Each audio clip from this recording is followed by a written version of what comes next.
여러분 반갑습니다. 여러분의 반도체 오빠 천 회장입니다. 전 시간에 이어서 한번 또 할게요. 6교시 영상 꼭 들어주세요. 이제 7교시입니다. 마지막 방송. 하여튼 지금 이렇게 막 조사를 해요. 검찰에 막 조사도 하고 하는데 금감원에서도 뭐 대책을 세워도 주가 조작 등 그 증권 범죄를 원천적으로 막을 수가 있는가 그렇게 질의를 해봤겠죠. 과연 막을 수 있을까라는 걱정이 된다. 그죠? 과연 막을 수 있을까? 그런 걱정이 돼가지고 질의를 하는 것 같은데, 전문가를 찾아가서 이제 물어봤다 합니다. 그래서 하한가 사태가 터졌던 지난 14일인 것 같아요. 당일에 이제 금융 전문가인 김우진 서울대 경영학과 교수하고 인터뷰를 했다고 합니다. 김 교수가 그래요. 이대로 가면은 제3회, 제4회 주가 조작이 또 터질 것이라고 합니다. 또 터진다. 이 미국과 달리 우리나라는 솜방망이 처벌에 그치기 때문에 주가 조작단이 죄의식 없이 그냥 개미들 피눈물 그냥 흘리게 하는 것이라 꼬집었습니다. 제가 봐도 그래요. 그냥 징역 몇 년 살고 나오면 된다. 그런 생각인 것 같아.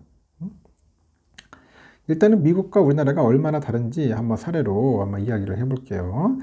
글로벌 금융위기 당시에 미국에서는 다단계 금융 사기극을 벌인 버나드 메이도프가 2009년에 징역 150년을 받았습니다. 나오지 말라는 거죠. 그냥 거기서 죽어라는 거야. 깜빵생활 하면서. 하지만 우리나라는 최대 양형 기준이 징역 15년에 불과합니다. 15년. 15년만 살고 오면 되는 거야.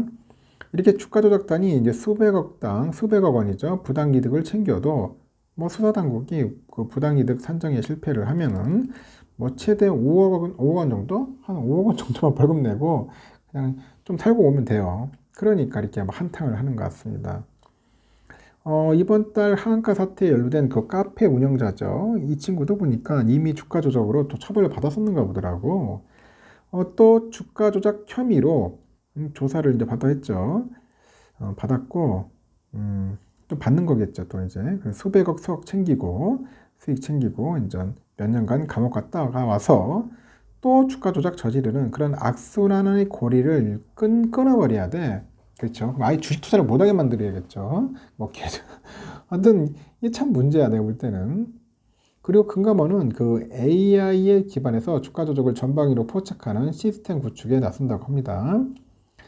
금감원은 올 하반기에 이 같은 증권 불공정거래 통합정보 시스템 구축을 추진할 방침이라는데 아주 교묘해지고 있는 주가 조작을 24시간 정밀 포착하기 위해서랍니다. 금감원은 AI 기술력이 우수한 네이버 등 국내 정보기술 기업들에 대한 자문을 구하는 등 업계와의 협력 방안도 추진한다. 그렇게 보시면 되고, 주가 조작 사건 외에도 이복현 원장이 주시하고 있는 사건들이 많다고 하지 않느냐 물어보니, 지난 20일에 그래요. 금감원 임원회의 관련자리에서 이 구체적인 사례가 적시됐는데, 우선 자전거래를 통한 손실 보전 혐의가 거론돼요. KB는 하나증권의 경우 고객에게 단기 안전자산에 대해 투자한다고 해놓고 이 장기 채권에 투자하는 불법 영업을 저질렀고, 그리고 이 과정에서 이제 불법 자전거래를 했다는 그런 의혹을 받고 있는가 봅니다. 유진투자증권은 자사 직원이 유사투자 자문업체를 운영하고 있고, 이 과정에서 특정 종목이나 투자 방향을 추천하는 불법 리딩방을 운영했다는 제보를 또 받고 감사를 진행하고 있다. 참 가지가지한다. 가지가지 내고는. 키움증권, 교우증권은 주가 조작 통로가 된 CFD 이 불법 거래에 연루된 의혹이 금감원에 적발이 돼서 현재 검찰 수사를 받고 있다. 국내 대형 사모펀드 운용사 한행컴퍼니 직원들은 이 폭등하기 전에 미공개 내부 정보를 이용해서 주식을 미리 사고 시세 차익을 챙긴 혐의가 또 금감원에 적발이 됐어요. 현재 서울 남부지검이 이제 관련 수사를 현재 수사 중이다. 이제 그렇게 보시면 됩니다. 이복현 원장은 이 같은 사건에 대해서는 증권사, 자사운용사 직원들의 모럴 해저드가 발생하지 않도록 철저히 점검해달라고 했고, 금융당국 차원의 신속하고 철저한 대응을 강조해서 앞으로 이 같은 사건에 대해서는 조사나 처벌 결과가 잇따라 발표될 예정이라고 합니다. 하여튼 빚내서 그 주식 투자하는 이른바 B2 지표인 신용거래 융자 잔고가 이제 19조 원을 돌파를 했습니다. 지난 4월 24일 SG 사태 이후 주춤했던 또 B2가 최근에 다시 늘어난 양상이죠.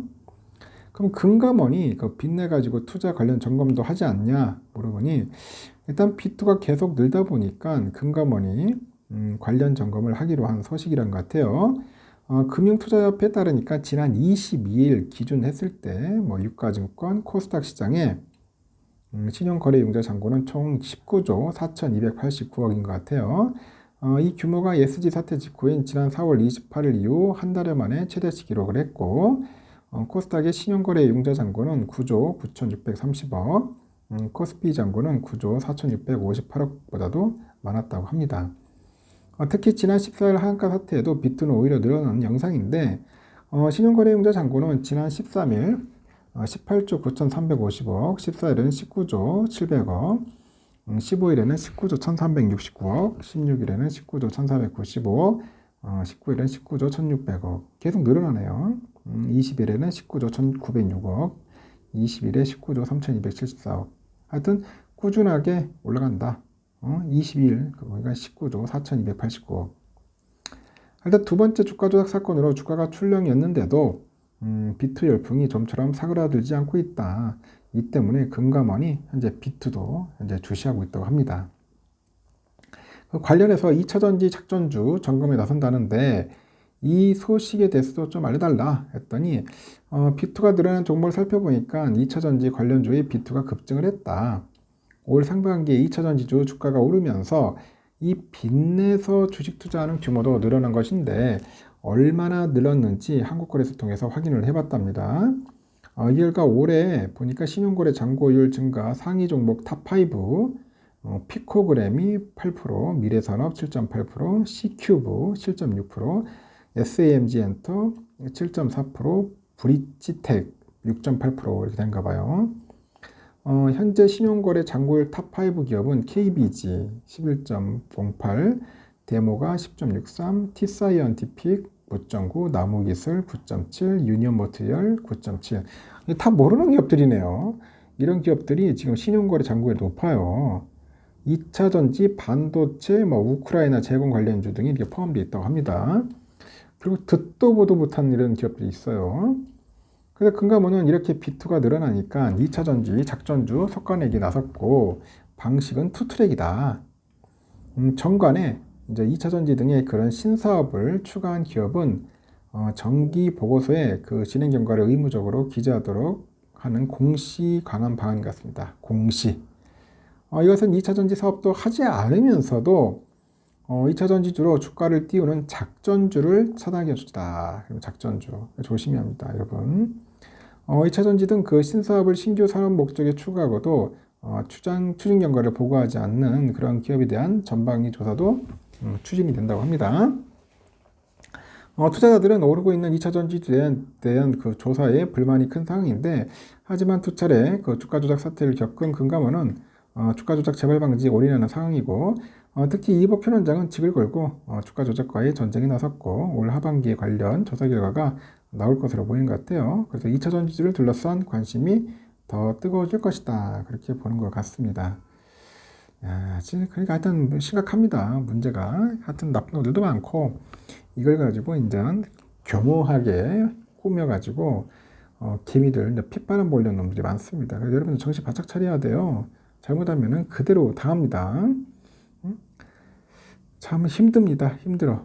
다음 주도 뭐 그렇게 썩 좋지도 않을 것 같아. 보니까 또 다음 주도 이제 외인들이 좀 팔지 않을까 뭐 그런 생각도 듭니다. 지금 보니까 계속 2600선도 깨졌고 다시 조정받으면서 2500선도 간당간당 하지 않겠나. 한번 조정받아서 한 2400선에 다시 또 떨어졌다가 다시 이제 뭔가 이거 밑바닥 다시 또 다시 지지고 올라갈 수 있지 않겠나 생각이 듭니다. 그래서 2500선도 불안불안하다. 뭐 그런 이야기들도 흘러나오고 있는데 주가라는 게 여러분들 아시다시피 누구나 맞출 수 있는 게 아니에요.